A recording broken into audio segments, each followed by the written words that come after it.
براءة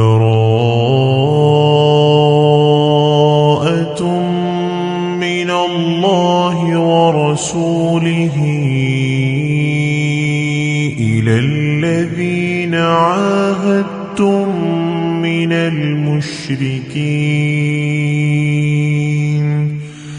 فسيحوا في الأرض 4 أشهر واعلموا أنكم غير معجز الله وأن الله مخزي الكافرين وأذان من الله ورسوله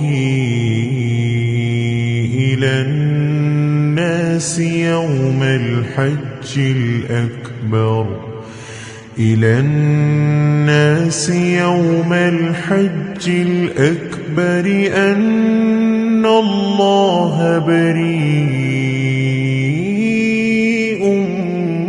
من المشركين ورسوله فإن تبتم فهو خير لكم وإن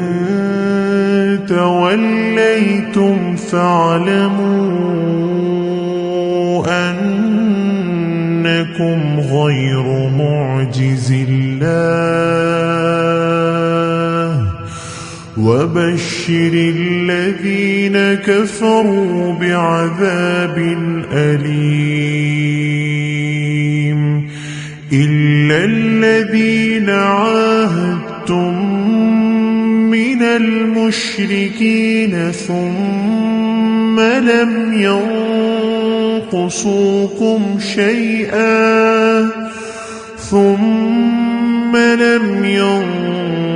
ينقصوكم شيئا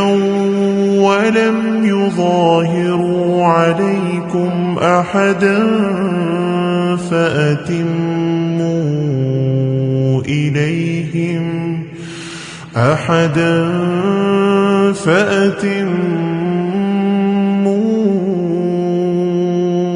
إليهم عهدهم إلى مدتهم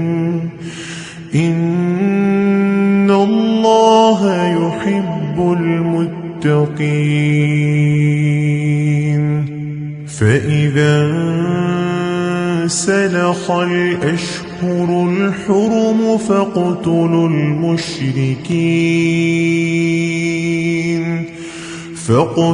المشركين حيث وجدتموهم وخذوهم واحصروهم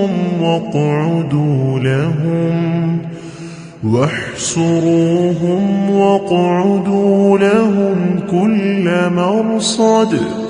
فإن تابوا وأقاموا الصلاة وآتوا الزكاة فخلوا سبيلهم إن الله غفور رحيم وإن أحد من المشركين استجارك فأجره حتى يسمع كلام الله ثم أبلغه مأمنه ذلك بأنهم قوم لا يعلمون كيف يكون للمشركين عهد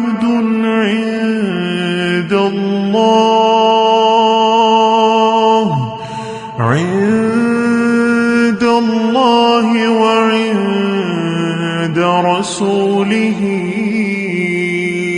إلا الذين عاهدتم عند المسجد الحرام فما استقاموا لكم فاستقيموا لهم إن الله يحب المتقين كيف وإن يظهروا عليكم لا يرقبوا فيكم إلا ولا ذمة يرضونكم بأفواههم وتأبى قلوبهم وأكثرهم فاسقون اشتروا بآيات الله ثمنا قليلا فصدوا عن سبيله إنهم ساء ما كانوا يعملون لا يرقبون في مؤمن إلا ولا ذمة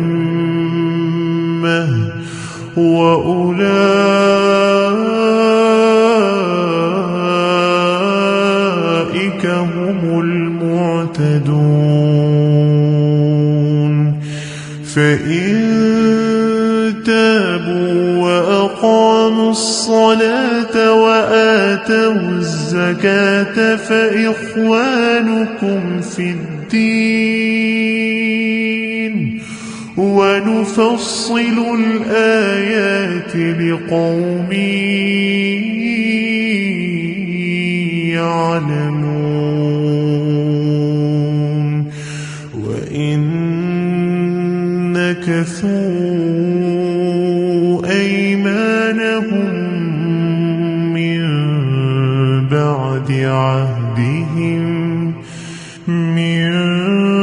بعد عهدهم وطعنوا في دينكم فقاتلوا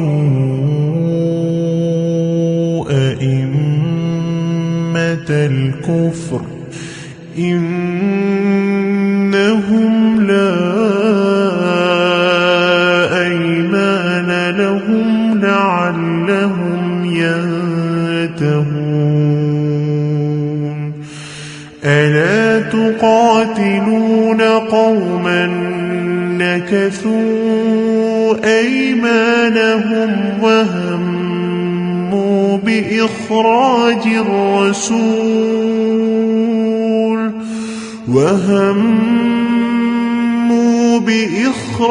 الرسول وهم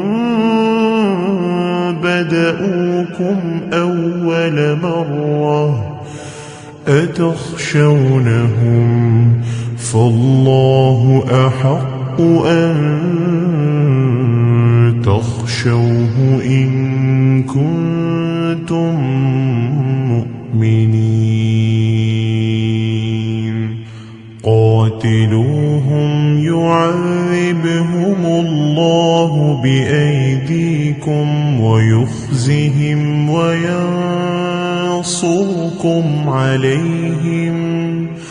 وينصركم عليهم ويشف صدور قوم مؤمنين ويذهب غيظ قلوبهم ويتوب الله على من يشاء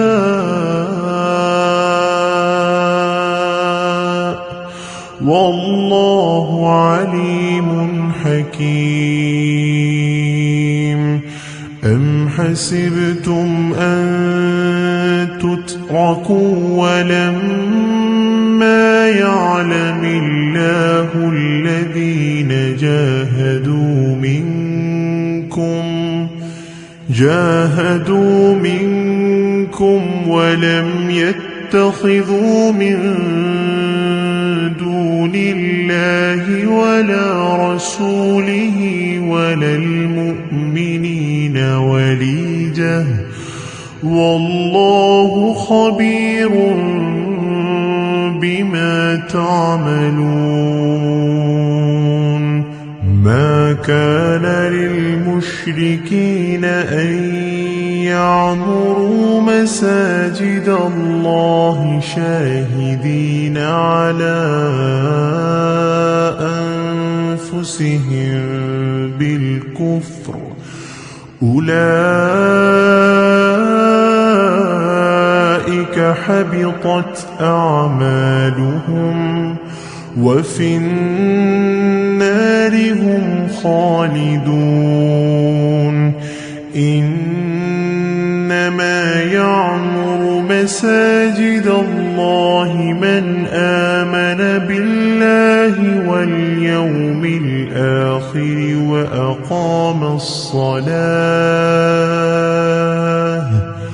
وأقام الصلاة وآتى الزكاة ولم يخش إلا الله فعسى أولئك أن يكونوا من المهتدين أجعلتم سقاية الحاج وعمارة المسجد الحرام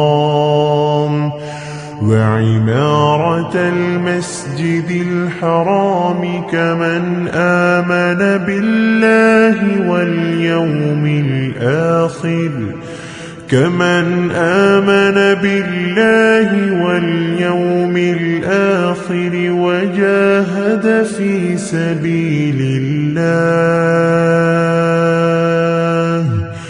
لا يستوون عند الله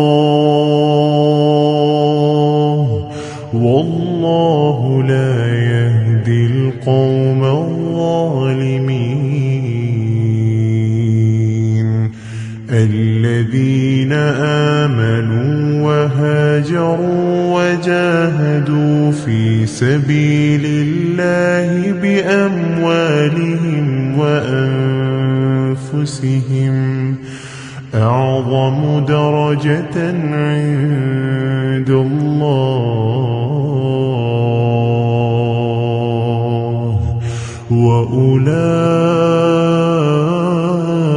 وأولئك هم الفائزون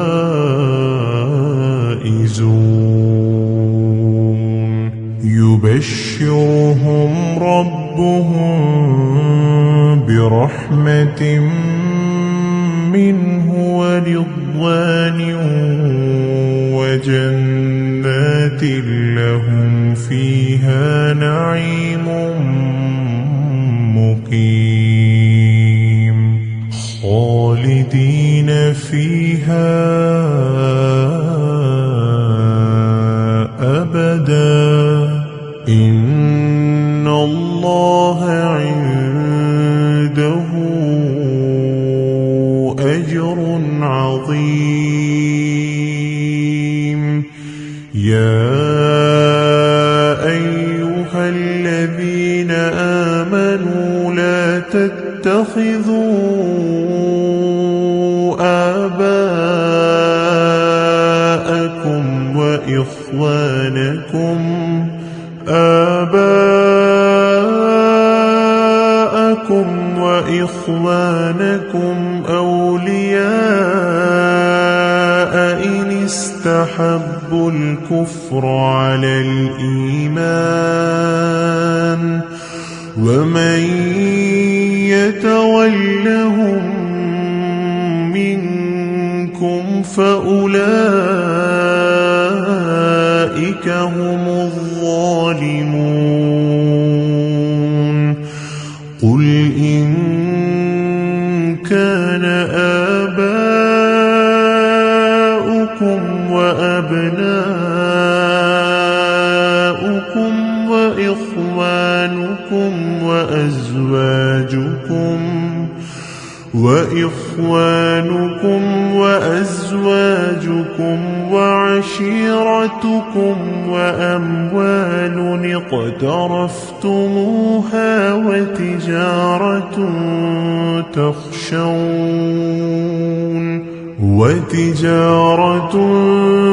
تخشون كسادها ومساكن ترضونها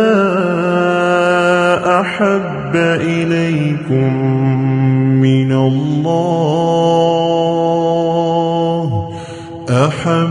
إليكم من الله ورسوله وجهاد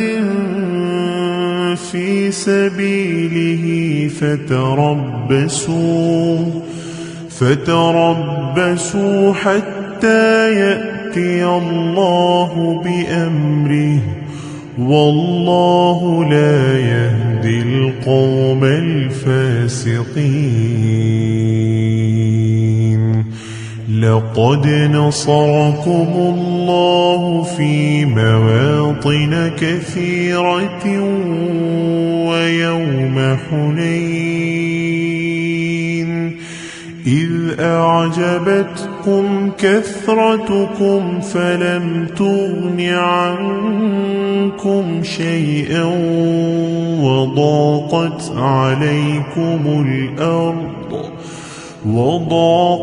عليكم الأرض بما رحبت ثم وليتم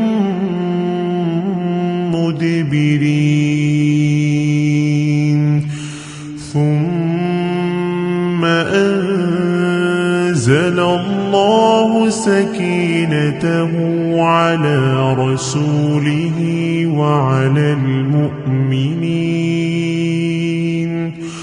وعلى المؤمنين وأنزل جنودا لم تروها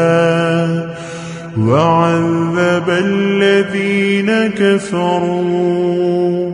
وذلك جزاء الكافرين. ثم يتوب الله من بعد ذلك على من يشاء والله غفور رحيم. يا أيها الذين آمنوا إنما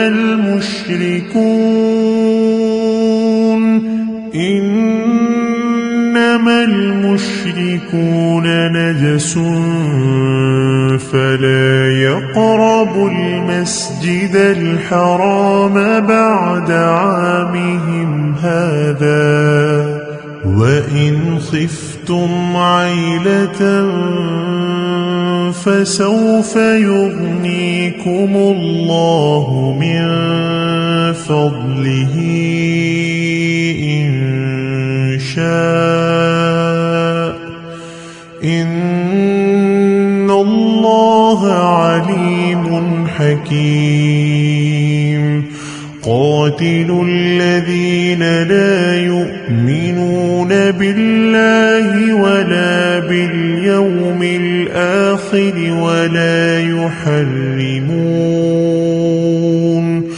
ولا يحرمون ما حرم الله ورسوله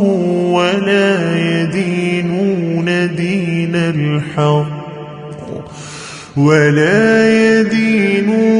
دين الحق من الذين أوتوا الكتاب حتى يعطوا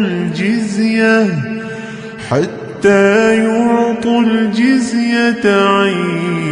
يد وهم صاغرون. وقالت اليهود عزير ابن الله وقالت النصارى المسيح ابن الله ذلك قولهم بأفواههم يضاهئون قول الذين كفروا من قبل قاتلهم الله أنى يؤفكون اتخذوا أحبارهم ورهبانهم أربابا من دون الله والمسيح ابن مريم وما أمروا إلا ليعبدوا إلها واحدا لا إله إلا هو سبحانه عما يشركون يريدون أن يطفئوا نور الله بأفواههم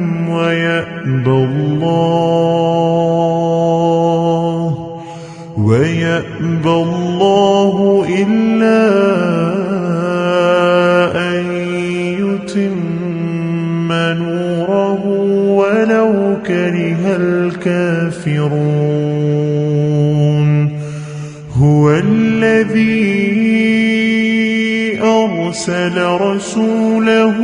بالهدى ودين الحق ليظهره على الدين كله ولو كره المشركون يا أيها الذين آمنوا إن كثيرا من الأحبار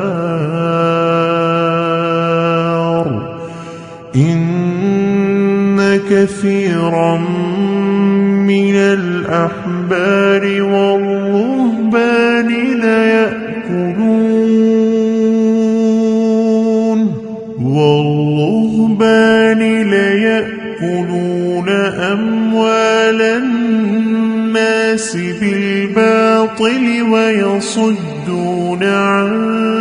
سبيل الله والذين يكنزون الذهب والفضة ولا ينفقونها في سبيل الله فبشرهم بعذاب أليم يوم يحمى عليها في نار جهنم فتكوى بها جباههم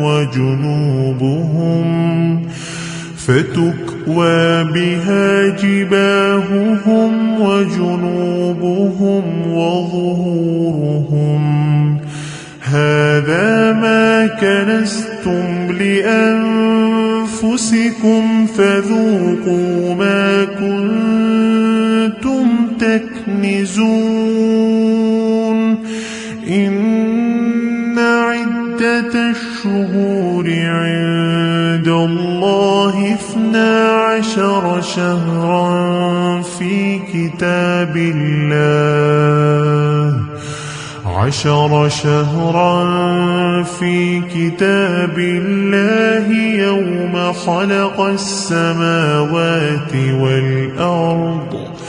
يوم خلق السماوات والأرض منها 4 حرم ذلك الدين القيم فلا تظلموا فيهن أنفسكم وقاتلوا المشركين كافة كما يقاتلونكم كافة واعلموا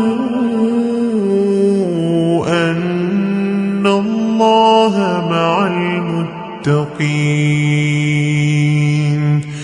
إنما النسيء زيادة في الكفر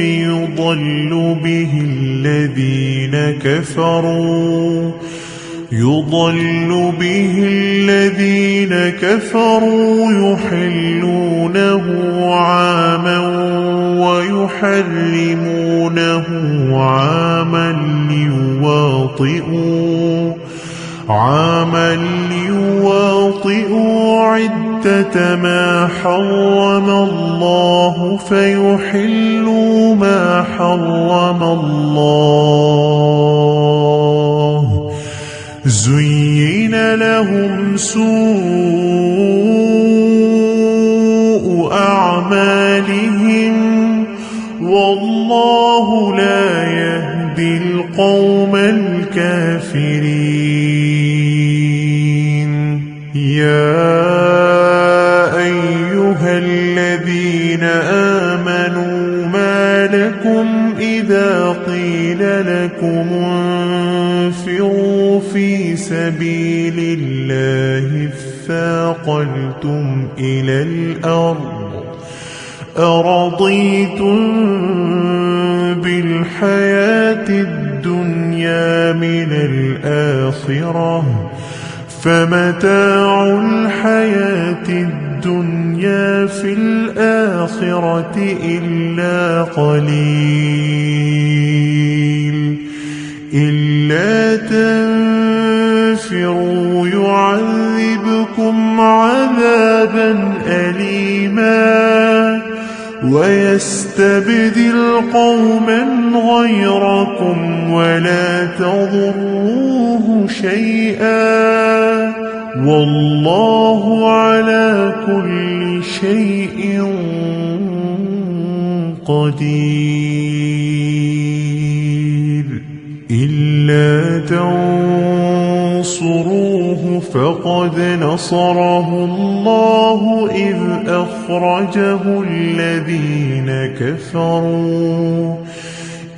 أخرجه الذين كفروا ثاني اثنين إذ هما في الغار إذ يقول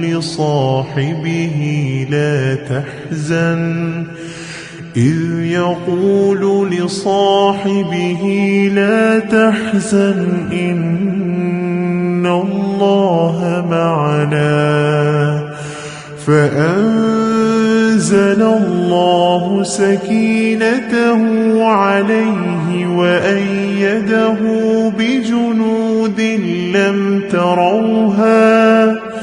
بجنود لم تروها وجعل كلمة الذين كفروا السفلى وكلمة الله هي العليا والله عزيز حكيم انفروا خفافا وثقالا وجاهدوا بأموالكم وأنفسكم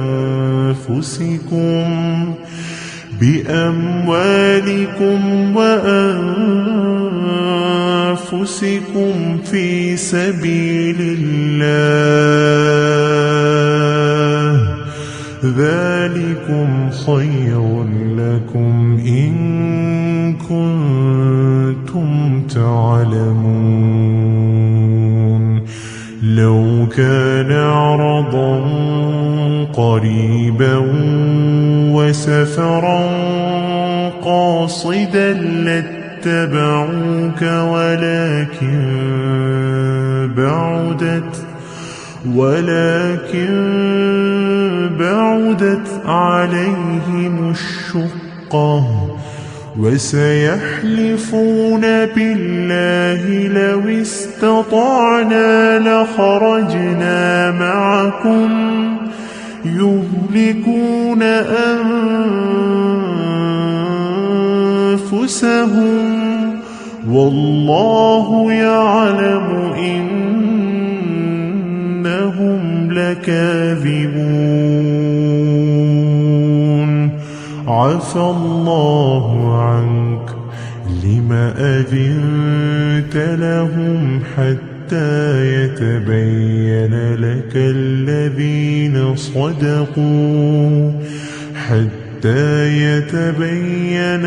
الذين صدقوا وتعلم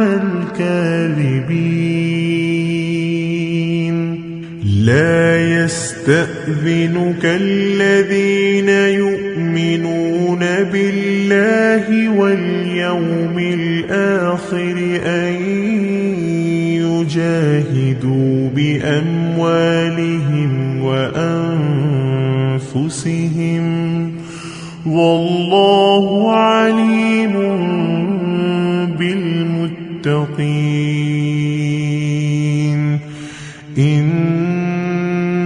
إنما يستأذنك الذين لا يؤمنون بالله واليوم الآخر وارتابت قلوبهم فهم في ريبهم يترددون ولو أرادوا الخروج لأعدوا له عدة ولكن كره الله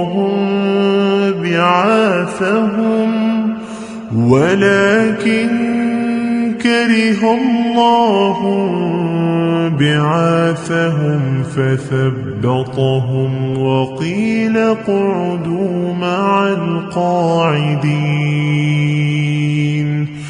لو خرجوا فيكم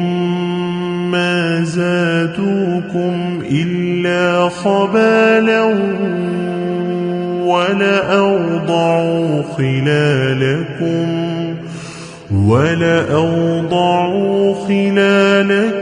يبغونكم الفتنة وفيكم سماعون لهم والله عليم بالظالمين لقد ابتغوا الفتنة من قبل وقلبوا لك الأمور حتى جاء الحق وظهر أمر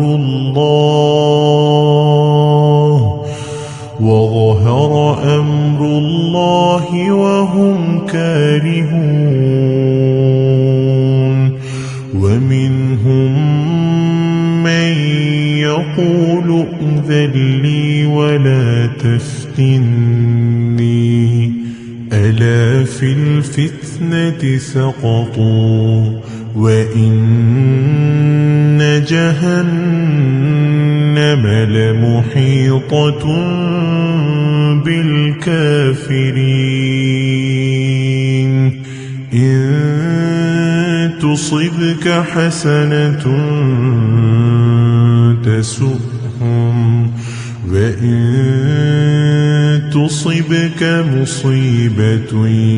يقولوا قد أخذنا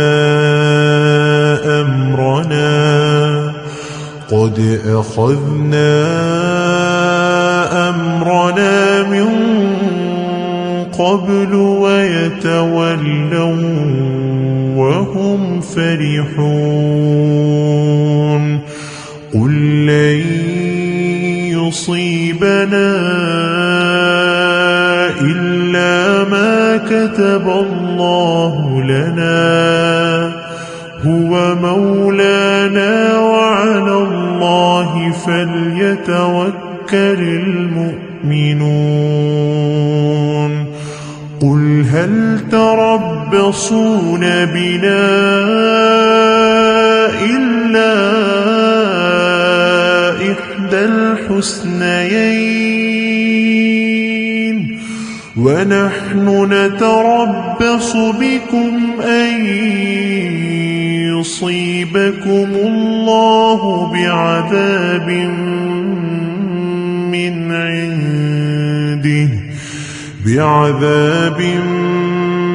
من عنده أو بأيدينا فتربصوا إنا معكم متربصون قل أنفقوا طوعا أو كرها لن يتقبل منكم إنكم كنتم قوما فاسقين وما منعهم أن تقبل منهم نفقاتهم إلا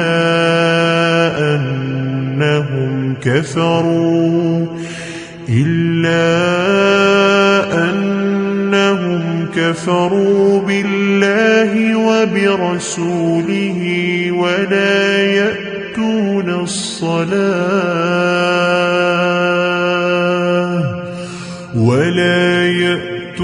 الصلاة إلا وهم كسالى ولا ينفقون إلا وهم كارهون فلا تعجبك أموالهم ولا أولادهم إنما يريد الله ليعذبهم بها في الحياة الدنيا وتزهق أنفسهم وهم كافرون ويحلفون بالله إنهم لمنكم وما هم منكم ولكنهم قوم يفرقون لو يجدون ملجأ أو مغارات أو مدخلا لولوا إليه وهم يجمعون ومنهم من يلمزك في الصدقات فإن أعطوا منها رضوا وإن لم يعطوا منها إذا هم يسخطون ولو أنهم رضوا ما آتاهم الله ورسوله وقالوا حسبنا الله سيؤتينا الله من فضله ورسوله إنا إلى الله راغبون إنما الصدقات للفقراء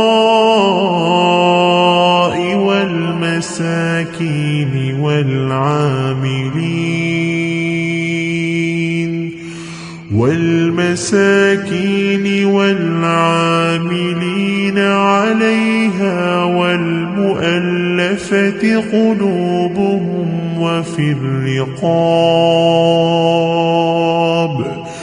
وفي الرقاب والغارمين وفي سبيل الله وابن السبيل فريضة من الله والله عليم حكيم. ومنهم الذين يؤذون النبي ويقولون هو أذن قل أذن خير لكم يؤمن بالله ويؤمن للمؤمنين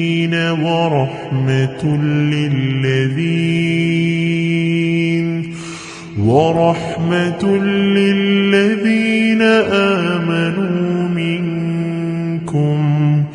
والذين يؤذون رسول الله لهم عذاب أليم.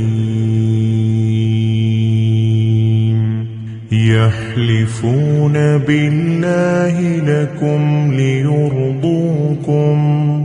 والله ورسوله أحق أن يرضوه إن كانوا مؤمنين. ألم يعلموا أنه من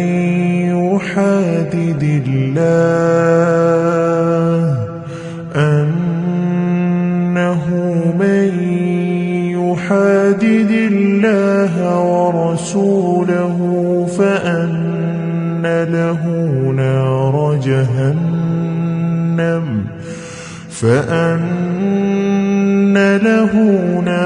جهنم خالدا فيها ذلك الخزي العظيم. يحذر المنافقون أن تنزل عليهم سورة تنبئهم بما في قلوبهم قل استهزئوا إن الله مخرج ما تحذرون. ولئن سألتهم ليقولن إنما كنا نخوض ونلعب قل أبالله وآياته ورسوله كنتم تستهزئون لا تعتذروا قد كفرتم بعد إيمانكم إن نعف عن طائفة منكم نعذب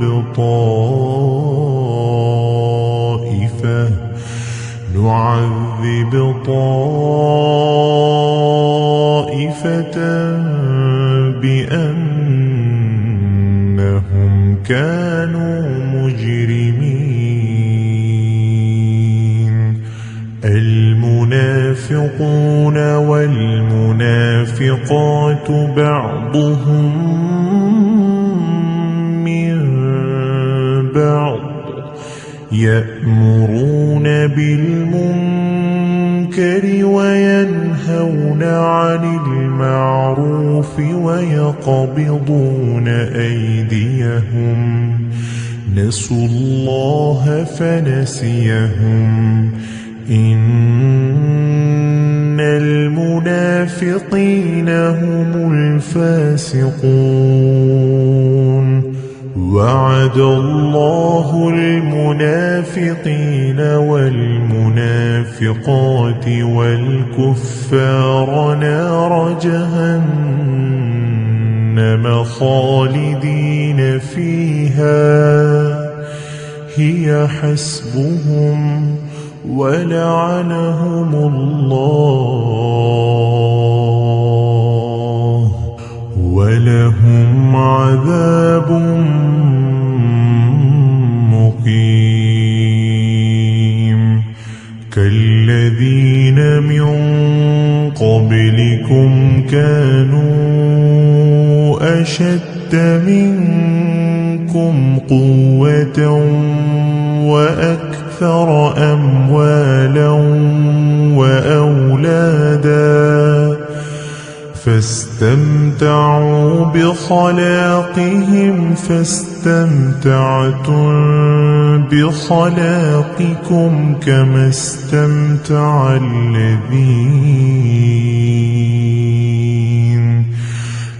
استمتع الذين من قبلكم بخلاقهم وخضتم كالذي خاضوا أولئك حبطت أعمالهم في الدنيا والآخرة وأولئك هم الخاسرون ألم يأتهم نبأ الذين من قبلهم قوم نوح وعاد وثمود وقوم إبراهيم وأصحاب مدين والمؤتفكات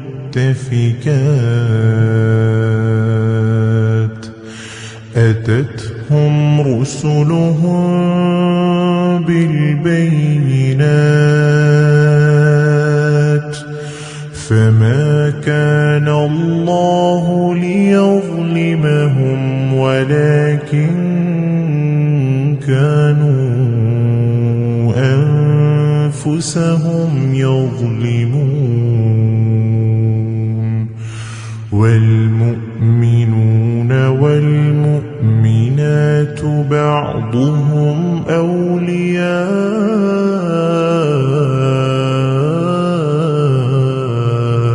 بعض يأمرون بالمعروف وينهون عن المنكر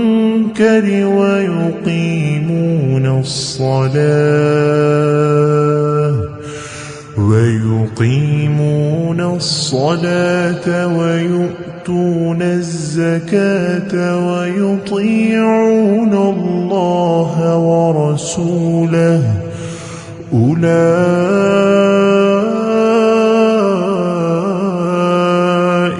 سيرحمهم الله إن الله عزيز حكيم وعد الله المؤمنين والمؤمنات جنات تجري من تحتها الأنهار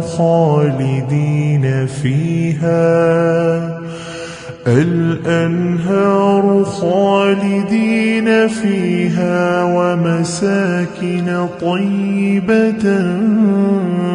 في جنات عدن ورضوان من الله أكبر ذلك هو الفوز العظيم يا أيها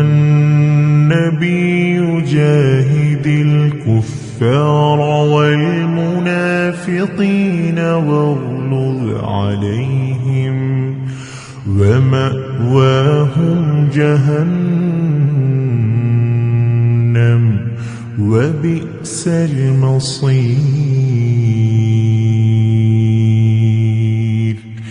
يحلفون بالله ما قالوا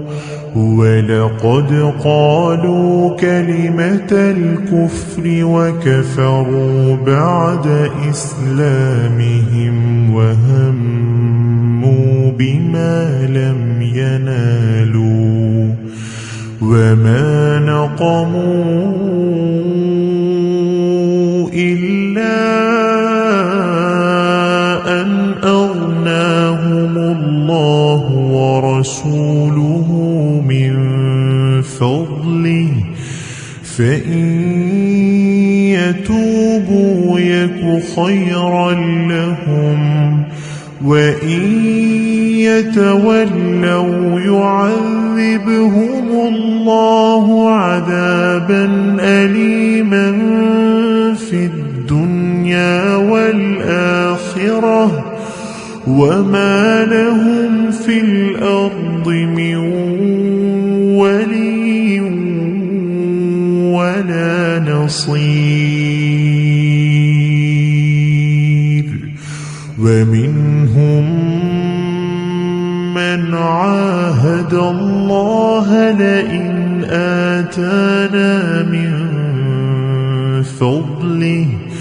لئن آتانا من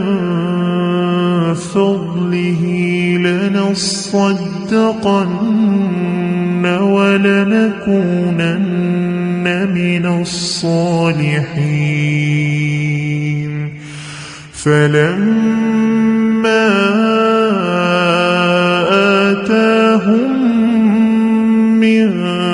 فضله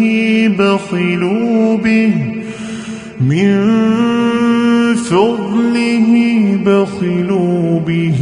وتولوا وهم معرضون فأعقبهم نفاقا في قلوبهم إلى يوم يلقونه بما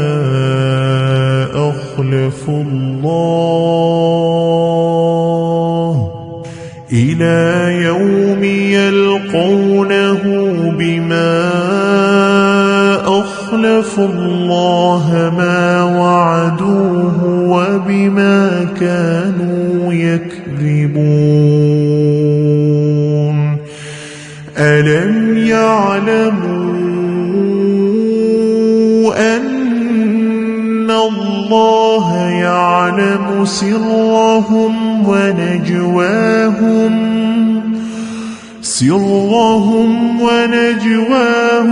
وأن الله علام الغيوب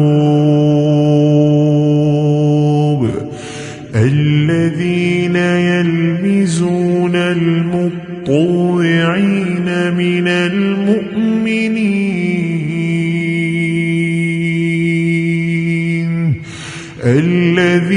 يلمزون المطوعين من المؤمنين في الصدقات والذين لا يجدون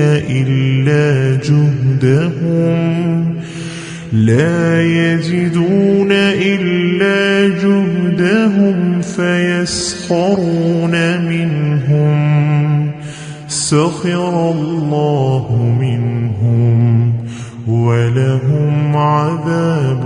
أليم استغفر لهم أو لا تستغفر لهم إن تستغفر لهم 70 مرة فلن يغفر الله لهم ذلك بأن إنهم كفروا بالله ورسوله والله لا يهدي القوم الفاسقين فرح المخلفون بمقعدهم خلاف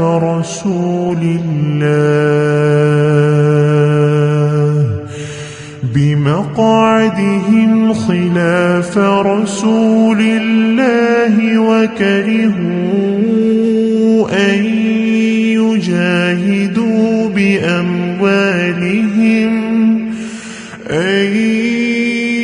يجاهدوا بأموالهم وأنفسهم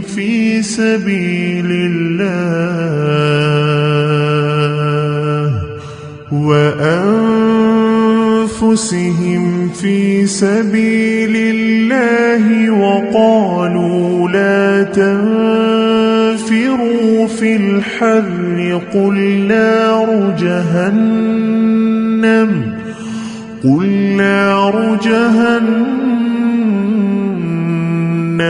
أشد حرا لو كانوا يفقهون فليضحكوا قليلا وليبكوا كثيرا جزاء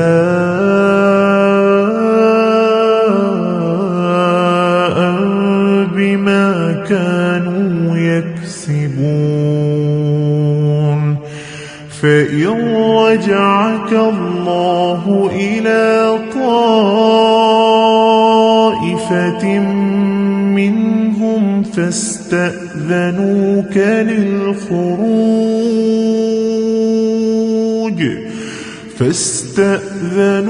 للخروج فقل لن تخرجوا معي أبدا ولن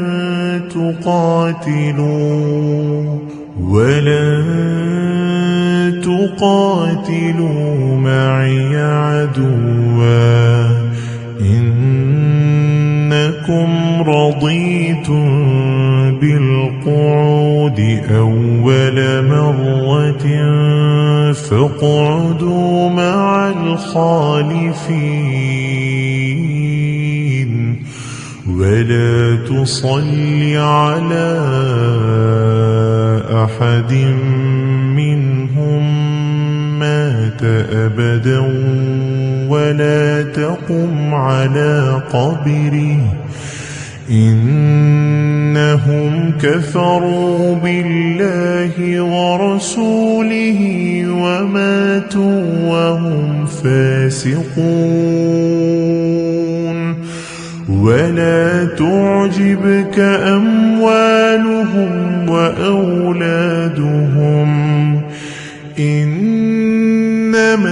يريد الله أن يعذبهم بها في الدنيا وتزهق أنفسهم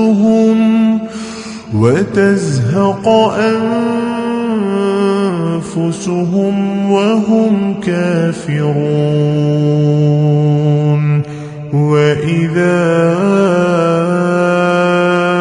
أنزلت سورة أن آمنوا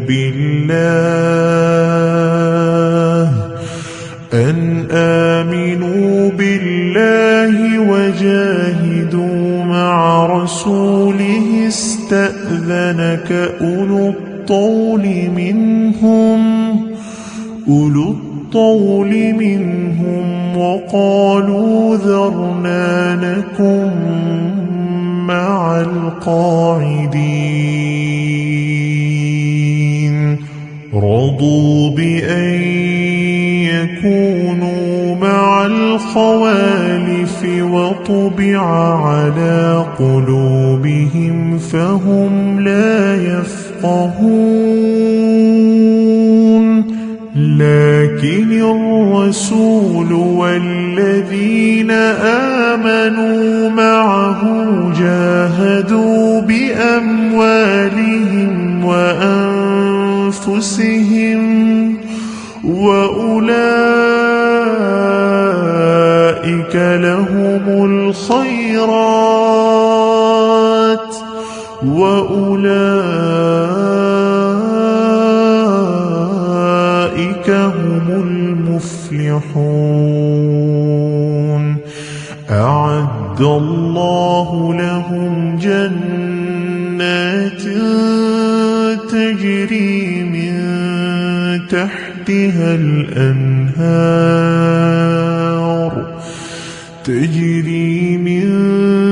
تحتها الأنهار خالدين فيها ذلك الفوز العظيم وجاء المعذرون من الأعراب ليؤذن لهم وقعد الذين كذبوا الله ورسوله سيصيب الذين كفروا منهم عذاب أليم ليس على الضعفاء ولا على المرضى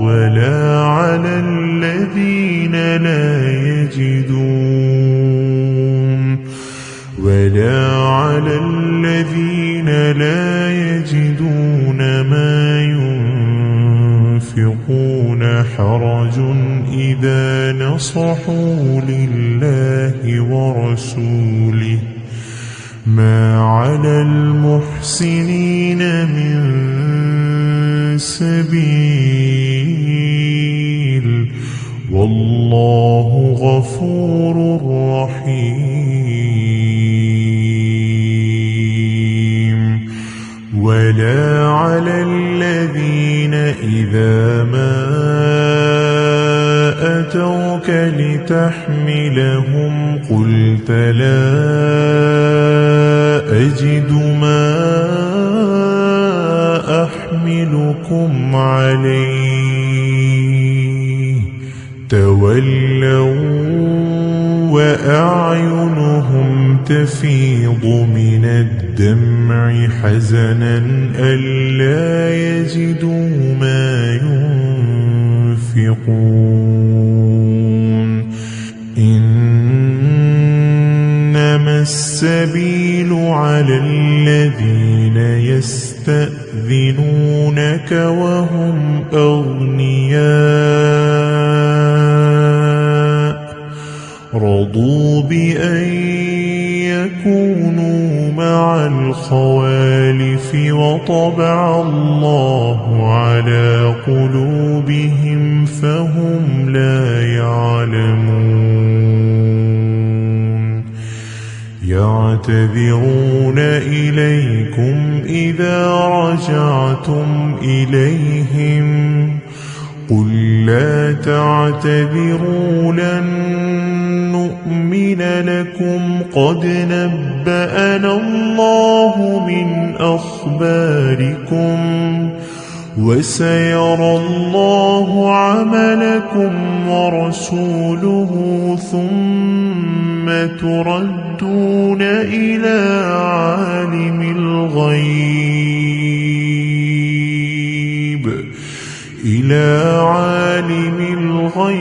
والشهادة فينبئكم بما كنتم تعملون سيحلفون بالله لكم إذا انقلبتم إليهم لتعرضوا عنهم فأعرضوا عنهم إنهم رجس ومأواهم جهنم جزاء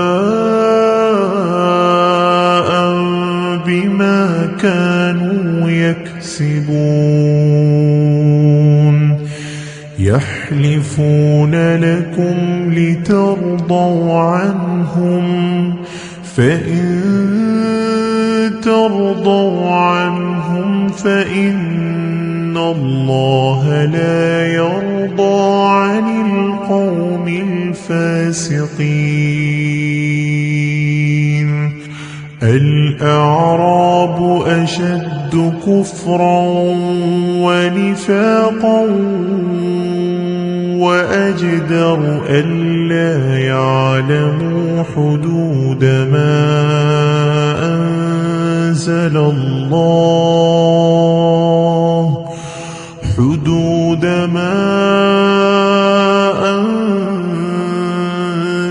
الله على رسوله والله عليم حكيم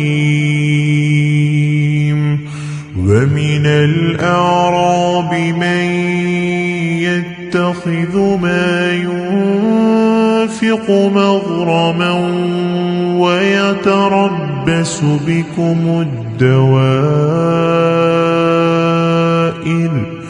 عليهم دائرة السوء والله سميع عليم ومن الأعراب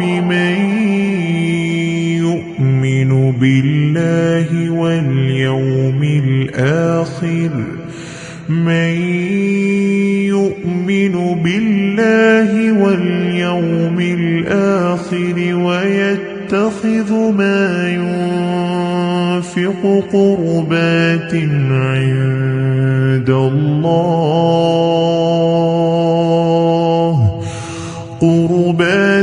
عند الله وصلوات الرسول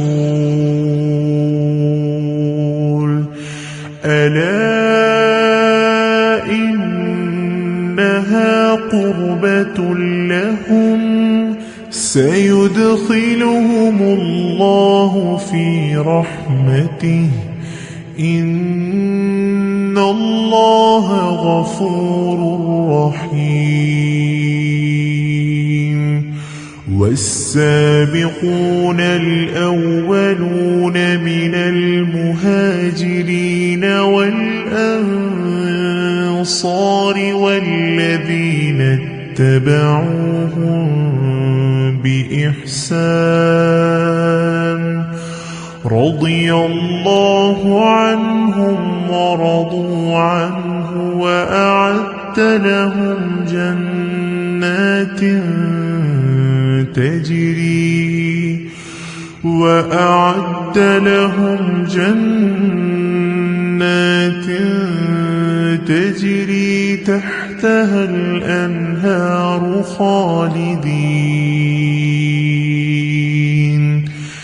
تحتها الأنهار خالدين فيها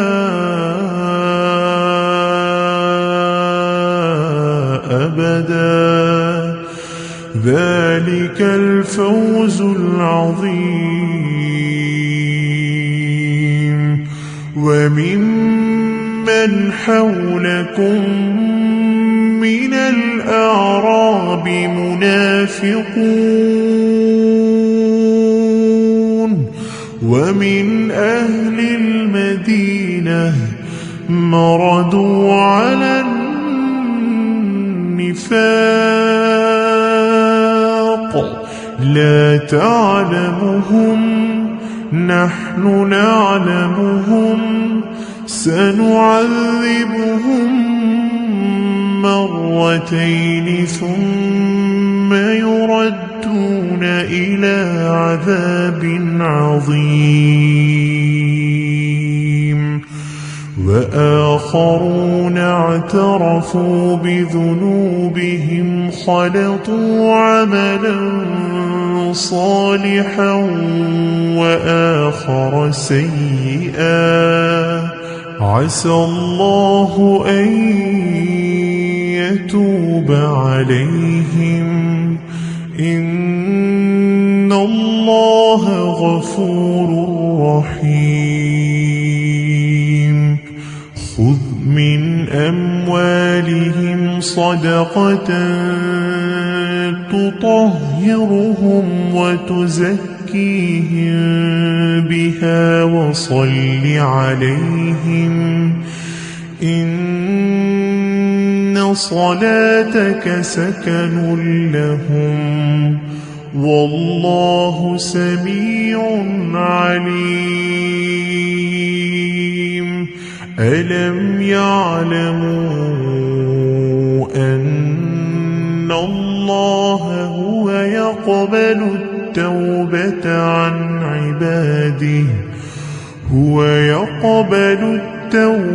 عن عباده ويأخذ الصدقات وأن الله هو التواب الرحيم وقل اعملوا فسيرى الله عملكم ورسوله والمؤمنون وستردون إلى عالم الغيب والشهادة فينبئكم بما كنتم تعملون وآخرون مرجون لأمر الله إما يعذبهم وإما يتوب عليهم والله عليم حكيم والذين اتخذوا مسجدا ضرارا وكفرا وتفريقا بين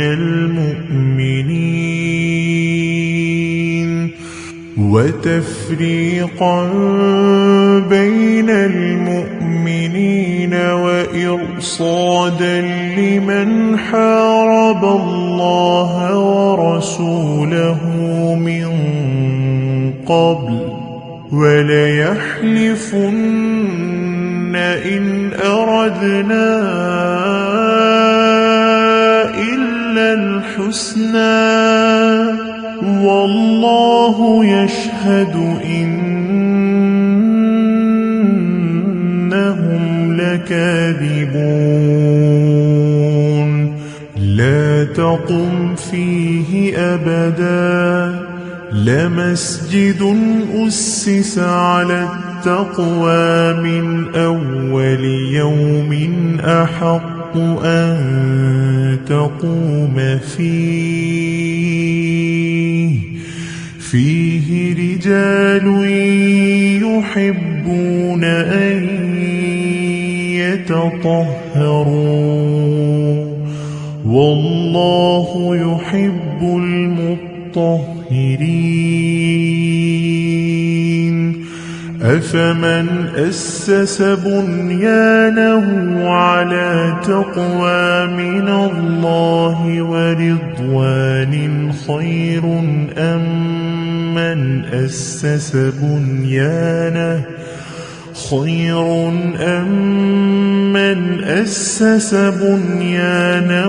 على شفا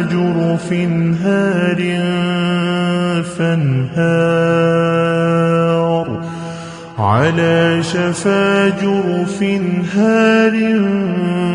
فانهار به في نار جهنم والله لا يهدي القوم الظالمين لا يزال بنيانهم الذي بنوا ريبة في قلوبهم إلا أن تقطع قلوبهم والله عليم حكيم إن واشترى من المؤمنين أنفسهم وأموالهم بأن لهم الجنة يقاتلون في سبيل الله فيقتلون ويقتلون وعدا عليه حقا في التوراة والإنجيل والقرآن ومن أوفى بعهده من الله فاستبشروا ببيعكم الذي بايعتم به وذلك هو الفوز العظيم. التائبون العابدون الحامدون السائحون الراكعون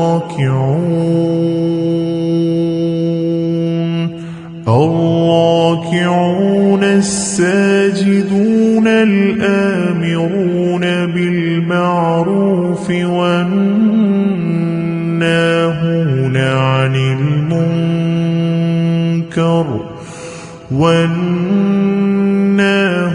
عن المنكر والحافظون لحدود الله وبشر المؤمنين. ما كان لنبي والذين آمنوا أن يستغفروا للمشركين ولو كانوا أولي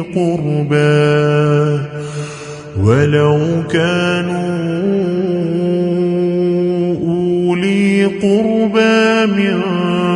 بعد ما تبين لهم أنهم أصحاب الجحيم. وما كان استغفار إبراهيم لأبيه إلا عن موعدة وعدها إياه فلما تبين له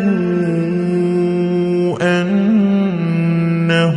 عدو لله تبرأ منه إن إبراهيم لأواه حليم. وما كان الله ليضل قوما بعد إذ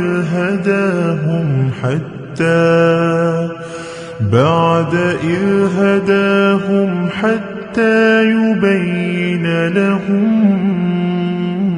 ما يتقون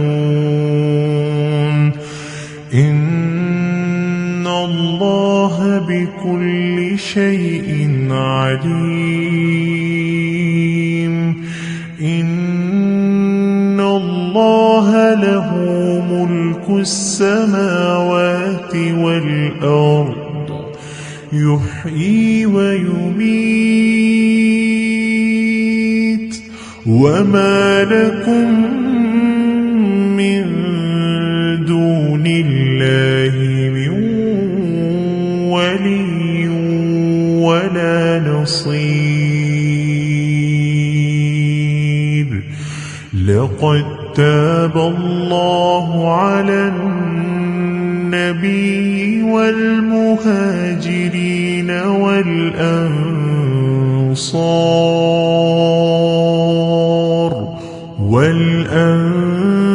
والأنصار الذين اتبعوه في ساعة العسرة من بعد ما كاد يزيغ قلوب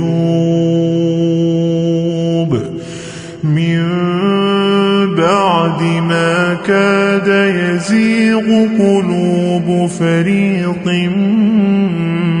منهم ثم تاب عليهم إنه بهم رءوف رحيم وعلى الثلاثة الذين خلفوا حتى إذا ضاقت عليهم الأرض بما رحبت وضاقت عليهم أنفسهم وظنوا أن لا ملجأ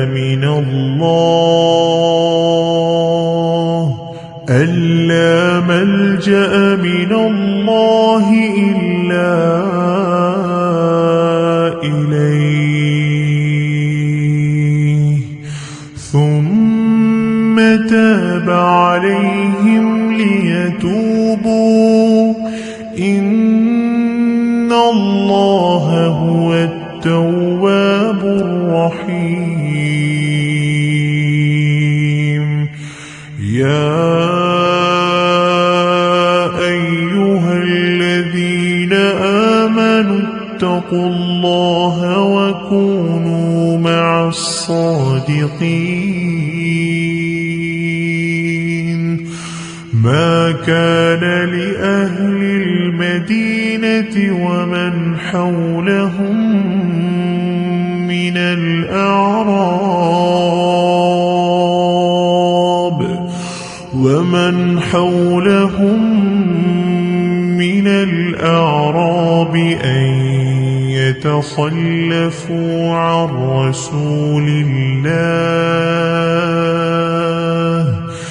أن يتخلفوا عن رسول الله ولا يرغبوا بأنفسهم عن نفسه ذلك بأنهم لا يصيبهم ظمأ ولا نصب ولا مخمصة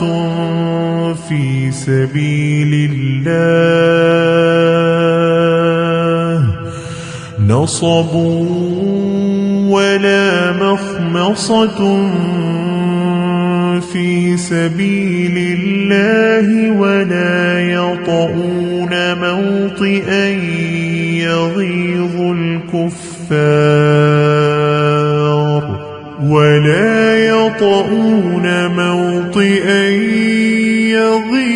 الكفار ولا ينالون من عدو نيلا إلا كتب لهم به عمل صالح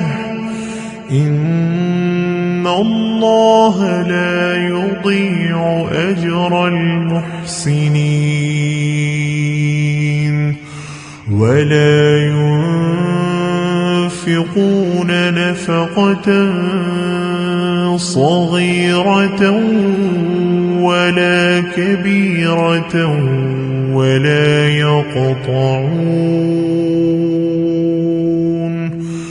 كبيرة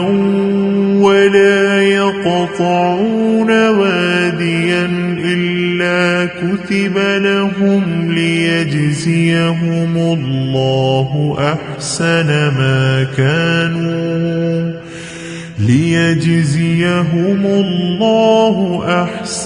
ما كانوا يعملون وما كان المؤمنون لينفروا كافة فلولا نفر من كل فرقة منهم طائفة ليتفقهوا طائفة ليتفقهوا في الدين ولينذروا قومهم إذا رجعوا إليهم لعلهم يحذرون. يا أيها الذين آمنوا قاتلوا الذين يلونكم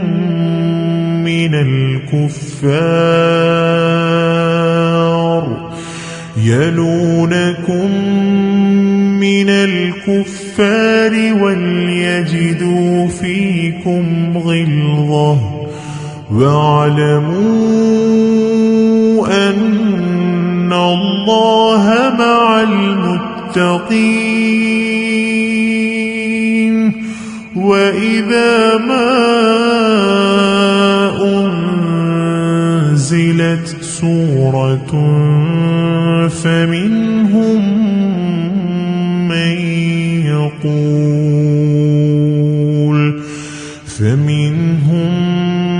من يقول أيكم زادته هذه إيمانا فأما الذين آمنوا فزادتهم إيمانا وهم يستبشرون. وأما الذين في قلوبهم مرض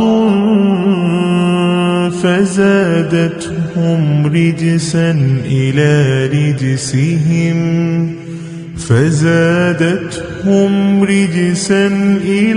رجسهم وماتوا وهم كافرون. أولا يرون أنهم يفتنون في كل عام مرة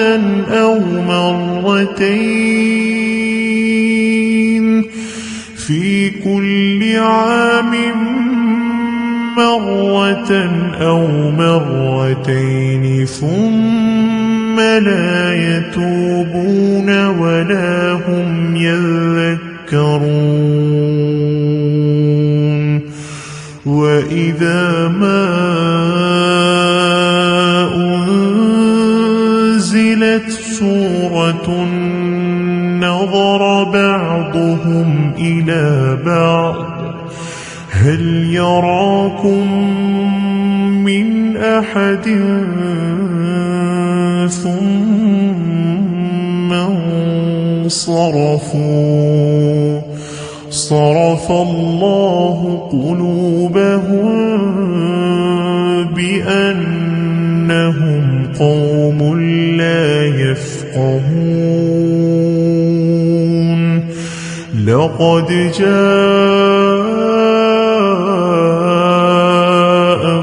رسول من أنفسكم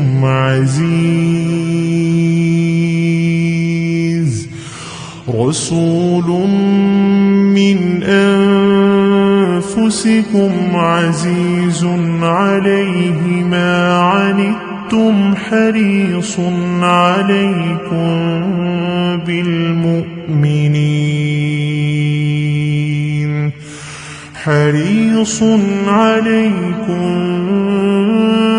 بالمؤمنين رؤوف رحيم.